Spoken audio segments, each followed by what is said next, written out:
Hello and welcome to cktivityCon.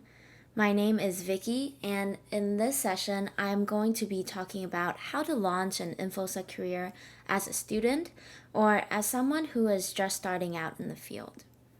I know it's very difficult to launch a career in any field, and especially in InfoSec, where a lot of the times there is no clear-cut path to help you get started, and there are so many different directions that you can take. And every path sort of requires a slightly different skill set. It could be really confusing and can feel like a maze sometimes. So, how do you manage all of that and launch your own career in InfoSec? So, today I'm here to share with you some of my experience getting started, as well as some of the things I learned along the way that I hope will help you start your career too. So, before we get started, hey, my name is Vicky, and it's great to be with you here today. I am a developer and a hacker, and I currently work at an application security company called Shift Left as their developer evangelist. I also authored a book called The Bug Bounty Bootcamp that aims at helping beginners get started in bug bounties. You can find me on Twitter at VickyLee7. So, one of the questions that I get the most online is, Vicky, how do I get started in cybersecurity? And when someone asks me this question, I often have a hard time answering them because the truth is that there's really no singular or best way to help you get started in cybersecurity. And it would all depend on what you like, what your preferences are, what are your credentials, do you have a degree, as well as what other skills you have. But there are things that are helpful to know for anyone who wants to go into InfoSec, and that's what we'll be focusing on in this talk. So today I want to share my experience with you as well as some of the lessons that I've learned along the way that would help me navigate the process. So a little bit about my background first. I didn't really start out wanting to go into InfoSec. I went to college for computer science and got a bachelor's in computer science. I thought I wanted to become a software engineer.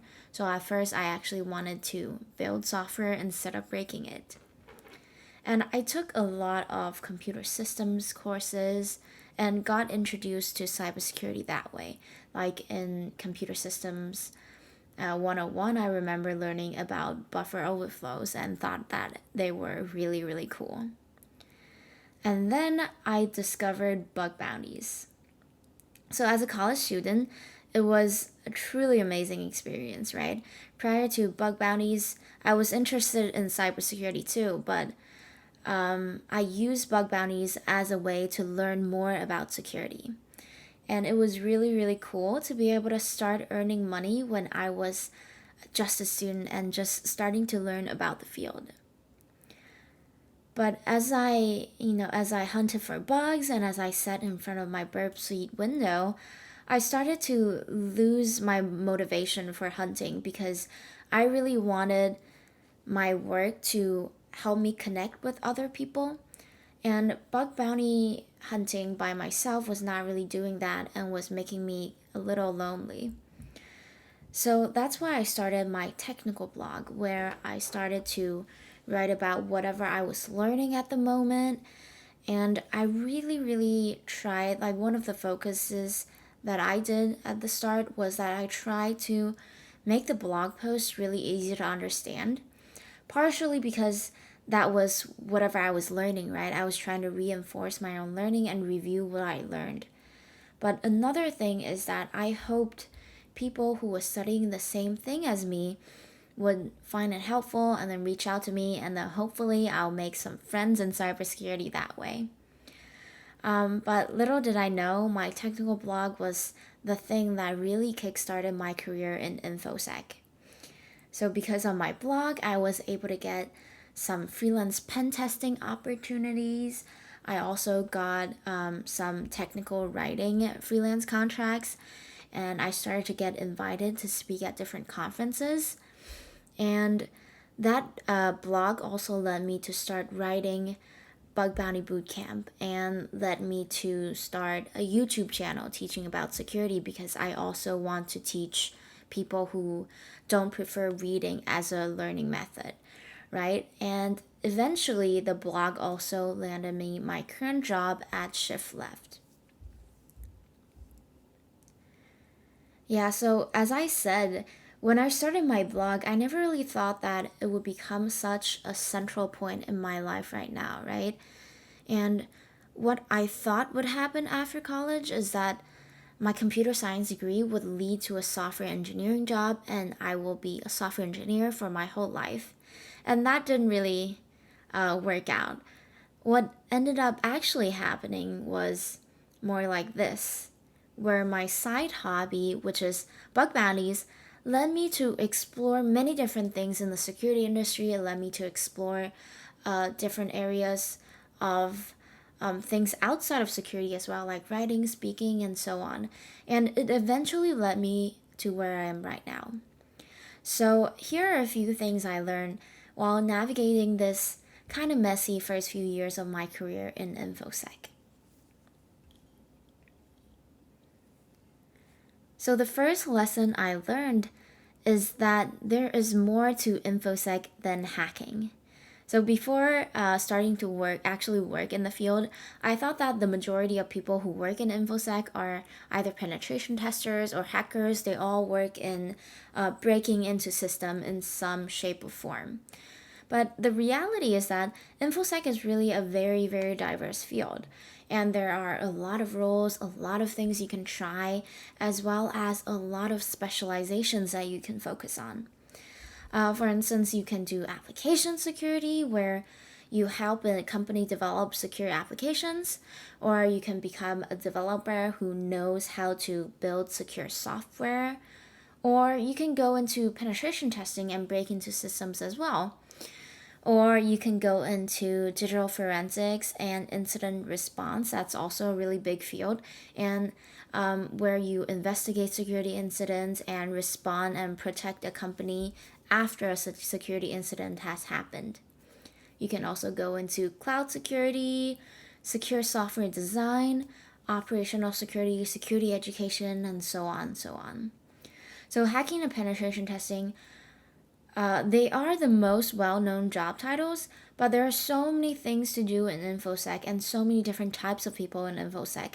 So if you don't think that hacking is right for you, don't feel discouraged. There might still be a place for you in the industry. Like I started out doing bug bounties, right? And then I realized that doing bug bounties full time or all alone is not really suitable for me. And that's why I pivoted and started to explore different things in the industry. So before stepping into like committing yourself into one field of InfoSec or one expertise in InfoSec, really try to explore yourself to the different areas of the industry and the field to try to find something that suits you. You might find something that you have not even tried or even heard of that ends up being a really good fit for you and aligns with what you want in a career, right? So a good resource that you can use to discover more about the industry is a podcast that I host called Sources and Sinks. So in this podcast, I interview a lot of people with really interesting careers. Like I talked with someone who works in security education. She educates corporate employees about how to be more secure. I also talked to someone who is a hacker YouTuber and a penetration tester.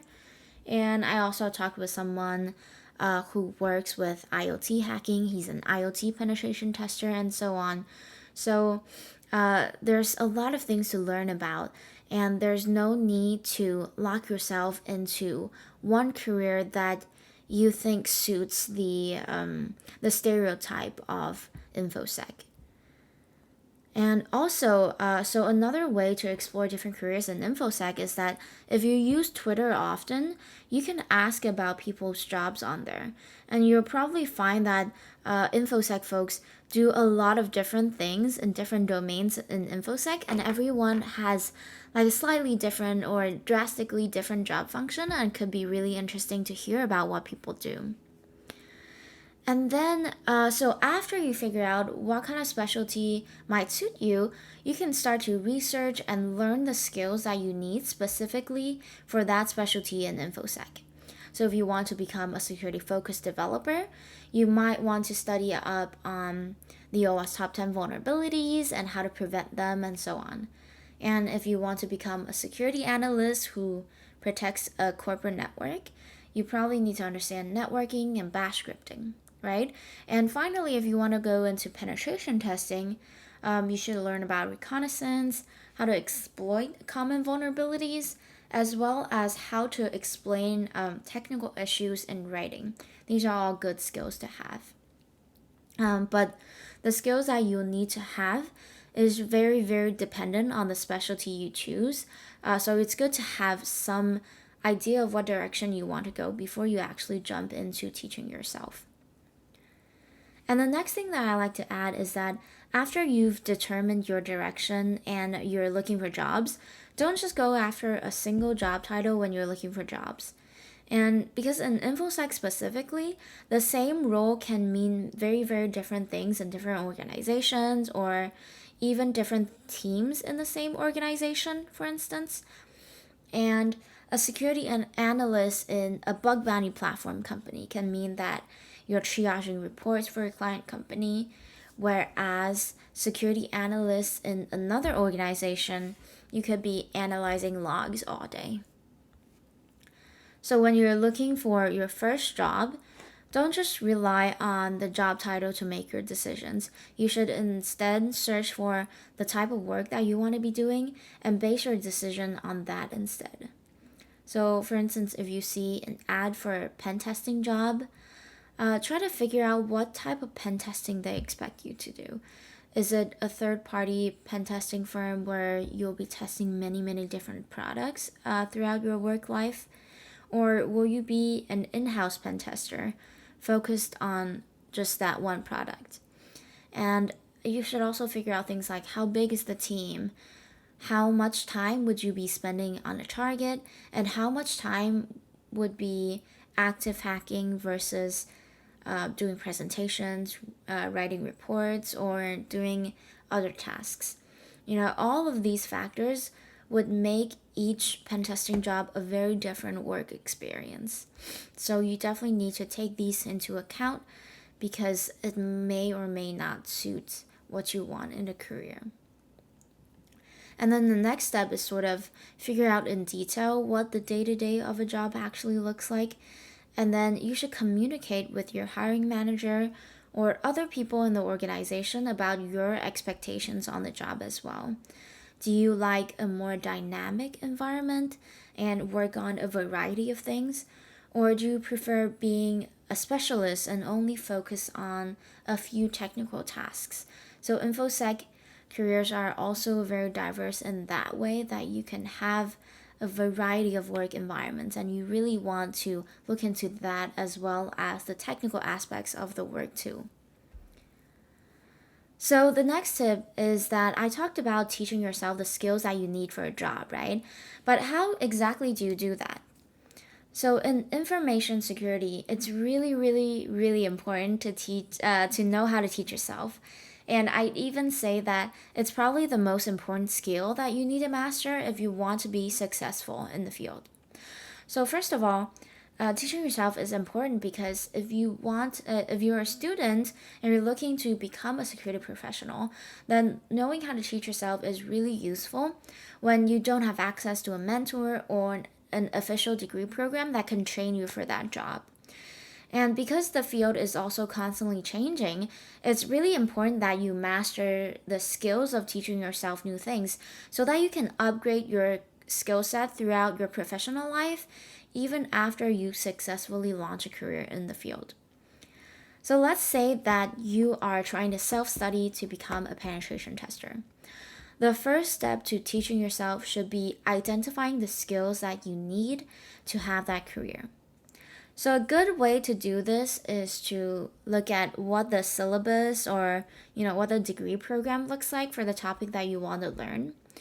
For example, if you want to learn programming but you're not sure where to start, Find out what courses first-year computer science students in colleges learn and try to teach that to yourself. And for careers that don't have many college degrees aimed towards it, like penetration testing and incident response, you can go and look at popular online courses and books or online guides or roadmaps to determine the major skill sets that you'll need to have that career. And after you identify the skills that you need, always create a plan of how you are going to teach that skill set to yourself. You need to plan out what are the topics that you need to learn, what are the subtopics that you need to master in order to master that major topic, as well as how to teach yourself these topics and in what order, right? So start by determining the major topics that you need to know, as well as the skills that you need to know, and then break these topics down to subtopics by doing some research. If you're learning about reconnaissance, for instance, you might break it down into active recon techniques and passive recon techniques. Or you can also classify recon techniques by its objective, like you can break it down by techniques for host discovery, techniques for subdomain enumeration, techniques for discovering files on the machine, and so on, right? You need to break down these big topics and these big skill sets into smaller ones so that you can teach you can teach them to yourselves one by one. And then you could start making a learning plan by starting with the topic that requires the least amount of knowledge about that subject matters, and you should start teaching yourself there. And then you can proceed to learn about things that build on top of that knowledge that you've already learned. So let's say that you're learning recon and you're learning subdomain enumeration techniques. You can start with simple techniques like brute forcing and with a simple word list you found online. And then next thing you can learn about is how to brute force subdomains using permutations. And then finally, you can go on to learn about DNS techniques once you understand sort of how subdomain enumeration works, how DNS system works, as well as after you gain sort of proficiency with the easier techniques. And when you jump into learning something on the internet, I have to say this is that you have to be aware of the resources that you use. So anyone can really post anything on the internet, and the people who teach other people online, like me, for instance, we can make mistakes too. So instead of relying on one resource as your only source of information, you should really, really try to verify your knowledge by using multiple different versions of the same resource. This is really, really important to make sure that you don't learn the wrong thing or you don't just get a limited view on a certain topic. For instance, let's say that you are learning about server-side request forgeries or SSRFs. You can see what different blog posts online say about SSRFs. They might talk about different things or discuss the topic in many different ways, and they might have different insights and tips and tricks about the same topic. And, one post might get something wrong and you wouldn't know unless you take in another person's perspective.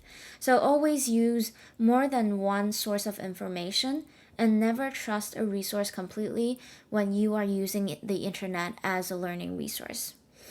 And you shouldn't be relying on one resource anyway, because on the internet, any blog post or any resource is typically just a few clicks away, right? So take advantage of that diversity of voices on the internet to really expand your horizons. And then final tip about teaching yourself is that you should track your progress by routinely testing yourself. So because you are executing your own learning plan, you're essentially working as your own teacher, right? And you need to make sure that you are actually on track and actually learning what you should be learning. You yourself are responsible with that. And reading about a topic versus actually retaining the knowledge are often two very different things. And you want to make sure that you've not only read about the topic and sort of learn about the topic, you also want to make sure that you actually internalized it and you can retain it and use it in your future pursuits, right? So there are a lot of ways to test your knowledge. It really depends on your preference. But one of the things that I really like to do is that I like to write down everything I know about a topic, and then I go back and reference my notes to see if I miss anything or I got anything wrong. Kind of like, you're writing an essay about a topic, talking about all its nuances. So for instance, if you are learning about defending against SQL injections, you can try to write down every defense you know against SQL injections, like parameterization, escaping, sanitization, and so on. And then you would explain their differences. What is parameterization? What is escaping? And then also, you should write down what kind of context you should use each defense and so on, because these are all important aspects of the topic. And then afterwards, go back to your learning notes and see if you missed anything or if your understanding on one of the techniques is not quite complete or is wrong. And then correct your understanding from there and then test yourself again afterwards. So, on to the next lesson. The next thing I learned in InfoSec is that the people you know can help you. And the easiest way to get your foot in the door is really through the people you know. Like, I got my first web development job and my first internship through the people I met at university or online. I got my first web development job through a university professor, and I got my first internship through someone I met online. So, and in InfoSec, it's the exact same way. Networking is very, very important. And there are ways to build these connections. There are different ways to build this connection, right? Like if you are currently in college, you can build your connections that way. But there are many, many different ways to build these connections, even if you aren't already enrolled in college, or if you don't already have friends and family who work in InfoSec. And the easiest way to do that is through the internet. For instance, you can jump on social media like Twitter and interact with the InfoSec folks there. Or you can also take online courses and meet the instructor, and then maybe that will lead to more opportunities. Or you can participate in online CTFs with remote teams, or answer questions on hacking forums like Reddit. And so these are all great ways that you might meet people with who will offer you opportunities or guidance, friendship, or even just someone to discuss what you're learning at the moment with. So another very effective way of meeting people is to participate in events. Physical events especially are great for this because most of the time you'll be with the same group of people for a long time and you'll have common topics to talk about, right? And people will be more open to conversations with complete strangers during events because they sort of think that you're one of them. Whereas if you approach just some random InfoSec guy on the street, he probably won't talk to you, right? So attending physical events are probably one of the best ways to build lasting connections in the industry because you're not just interacting in a superficial way. You're sort of building a friendship as well. You're talking to people casually. You're talking shop to people. You're talking about technical things. You're going out to dinner. You're going out to coffee. So I'm a great proponent of going to a physical event if you can afford it. But yeah, attending physical events can be very expensive, right? There are, conference fees, hotel fees, airfares. For some people, there might be visa fees if you're going abroad. So it's not always available to everyone. But there are sometimes ways that you can get around that. Especially if you're a student, you might be able to apply for scholarships, for instance, or get sponsored by companies or get sponsored by your college to attend these events. I actually attended my first DEF CON using a Google Conference scholarship program, and I attended my very first InfoSec conference, NorthSec, via a scholarship that my university provided. So there are many scholarships available to students who want to get into security. Like the Grace Hopper Conference offers scholarships for female students, and Google's conference scholarship is open to anyone who identify as an underrepresented minority in InfoSec. So that's the one that I really recommend. Google Conference Scholarship. It's very easy to apply for, and they cover everything that you need for a conference. They cover all the expenses, and it's amazing. And they even invite you to private rooms once you're in the event to sort of socialize with Google engineers. And many other conferences, they also have individual scholarships that you can apply for, and many times they might even just give you a free ticket or a discounted ticket as long as you're a student. You never know, and it never hurts to ask. But still, even with all these scholarships available, I know that not everyone has the privilege and the time and the resources to actually participate in physical events, right? So in that case, virtual events can actually bring you very similar benefits if you're willing to devote your time and your energy into actively reaching out to people during the event.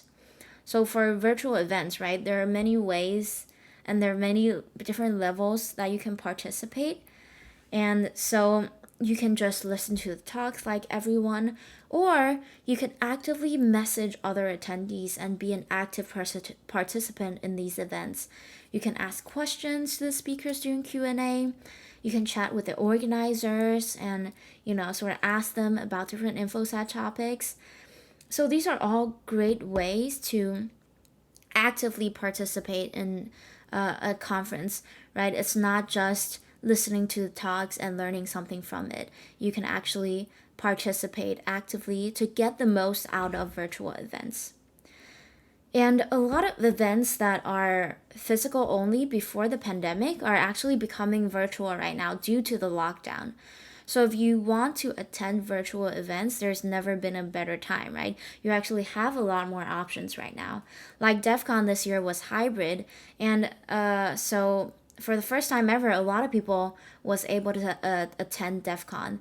And a lot of events like that are going virtual or hybrid. So take this opportunity to explore a lot of the traditionally physical conferences and see if you like them. And so a final tip for meeting people is that, who should you reach out to if you want to get guidance or a job in your chosen expertise? And the answer is that instead of reaching out to recruiters or just anyone who works in the same field or the same company, you should really try to talk to the people who already have your dream job instead. So if you want to be a pen tester, talk to pen testers instead of bug bounty hunters or incident response people. And if you want to go into security development, try to talk to some experienced developers or the security champions at their company. Because InfoSec is super diverse, and an InfoSec person in a different specialty might have no idea about what you're trying to learn if it's not their area of expertise. For instance, if you want to go into IoT security, I probably couldn't help you because that's not my level, that's not my area of expertise.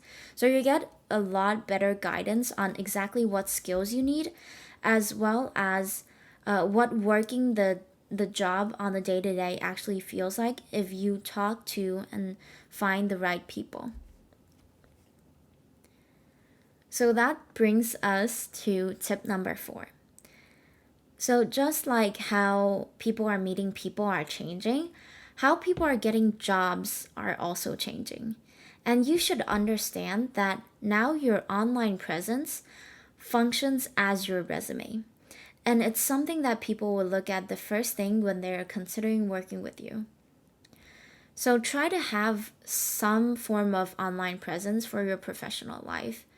Even if you don't use social media in your personal life, try to have like a profile that showcases your professional history. This can be something like a LinkedIn profile, a Twitter profile, or even a Facebook profile or a personal website that really lists what you can do and where you've been in your life. For instance, you went to, technical college, and then you got a graduate degree, and you had an internship in so and so company.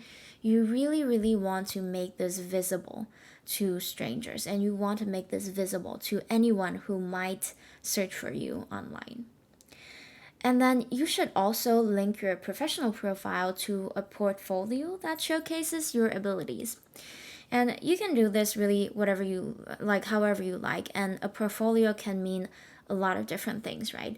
For instance, it could be a technical blog where you talk about the bugs you found, or it could be a technical YouTube channel where you explain application security best practices, or it could be a GitHub profile with security related projects and so on. It could also be a bug bounty profile with a few disclosed bugs.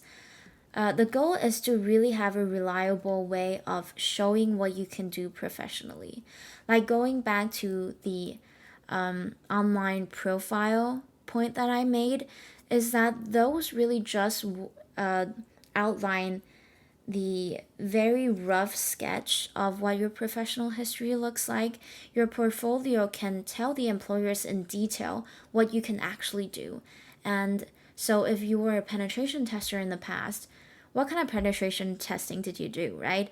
Are you more of a cloud person? Are you a web person? Are you a social engineering person? Your portfolio can tell the employers that.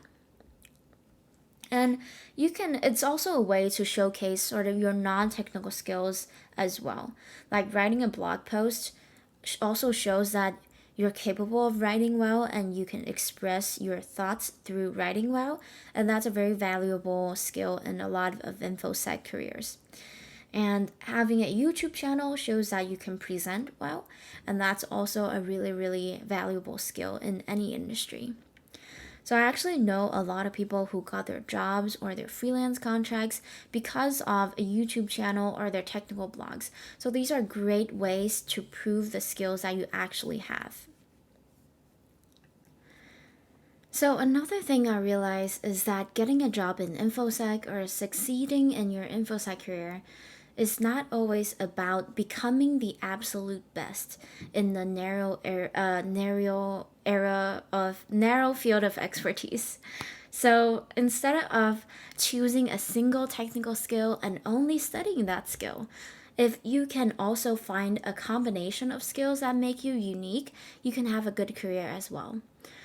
So you don't always need to be a specialist. You can be very good at certain combinations of skills, and that could also make you successful. For example, if you have bug bounty hunting skills, you can become a bug bounty hunter. But if you also have good communication skills, in addition to bug bounty hunting skills, you could become a bug bounty triager or maybe a pen tester as well. And if you understand also how to write good code that prevents vulnerabilities, then you could become a very good developer who is security conscious and is capable of handling the bug bounty reports that are sent to your application.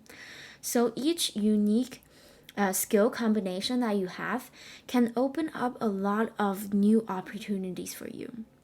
Like at my job at Shift Left right now, I have to rely a lot on my technical skills and knowledge that I gained as a penetration tester because I need to know about security best practices as well as security vulnerabilities. but I also do a lot of writing and speaking. So those are essential skills for my roles as well. And someone who only has penetration testing skills but cannot write well or speak at conferences cannot have my job, for instance.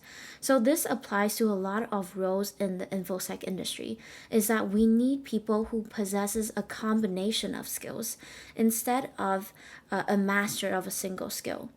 And those skills are not always limited to InfoSec either. Things like writing, presenting, project management skills, and marketing, these are all very, very useful skills to have that will add to your value if you're trying to launch a career in InfoSec. And they can even bring your career into directions that you did not expect. For instance, a lot of people who go into technical writing did not know that they wanted to go into technical writing, and then eventually they ended up really enjoying it. And a lot of my friends who are security influencers, security YouTubers, they were just started out wanting to share their knowledge, right? And they eventually ended up launching a career doing just that, doing YouTube videos or teaching about security online. And then finally, the last point that I like to touch on is about getting experience. A lot of InfoSec jobs out there are asking you for experience. But how do you actually, get these experience when every job or every internship opportunity asks that you already have work experience, right? So I think experience can come in many different forms, and you shouldn't discount the experience that you've built through informal experience, like bug bounties, GitHub contributions, and technical events and courses, as well as, participate in InfoSec forums. These can all be ways to gain experience in InfoSec, right? And a possible way of getting around not having an InfoSec internship is that you should be transparent with your employers and show them what you've learned during these informal experiences. And you should document these experiences that taught you something about InfoSec and then proudly showcase it to employers or potential freelance clients. So you can, for instance, show employers some disclosed bug reports that you have wrote, or show them a security patch that you applied to an open source project. Or, having an internship or a job, they are great ways to learn, but they are not the only ways to learn InfoSec skills, and you need to communicate that to potential employers. So instead of showing that you have job experience, you can also show employers that you have the ability to self-teach, or you have the basic knowledge needed for the job, and that you can work well with others, and so on. And these are the questions that the employers are really asking for when they're asking for job experience. So if you can prove that you possess these qualities, or maybe are even better at these qualities than people who already have prior experience, often not having job experience would not be a deal breaker, but you have to be a good communicator in this point. So that's it for my tips to launch a career in InfoSec. Let's go through the tips again as a review. My tips are, first, to try to explore the diversity of InfoSec careers and keep an open mind to find something that suits you. Your perfect career might be something that you've never heard of in InfoSec before, and the key is to explore as much as you can before committing to the one that you decide to pursue. And the second one is that learning how to teach yourself is the most important skill set that you can ever learn or master. If you are a student who's trying to get into cybersecurity, then if you don't have a mentor or a formal degree program to rely on, you need to rely on your skills, and that will help you teach yourself with resources on the internet. And it's a useful skill for anyone, even people who are already in the industry, because the field is constantly changing and you'll need to upgrade your skills as you age and as you move up in your InfoSec career. And the third is that you should build and use your network by reaching out to people in the industry. Your connections are probably one of the most important thing that you have in your career, and the people you meet can really give you guidance and friendship, camaraderie, as well as job opportunities in the future. And you should use your online presence as a way to build reputation and credibility. Above all else, you should always have an online presence because people will Google you before they decide to hire you. So make sure that your online presence showcases what you can do professionally. And you can find a combination of skills that you can excel with instead of hyper focusing on a single topic. InfoSec is a very diverse field, and it's not always comprised of a ton of specialists that specialize in just penetration testing, right? We need people with marketing skills, we need people with speaking skills, we need people with writing skills. And if you have those skills, try to utilize them in your career in InfoSec. And finally, you can gain experience in a variety of ways, even if you don't have an entry level job or internship. You can take online courses, you can go to InfoSec events, you can do bug bounties, you can do GitHub contribution to security projects. So these are all ways that you can gain experience besides having a job or internship. So thank you so much for being here with me today, and I wish you best of luck in your InfoSec career. Thank you. Bye.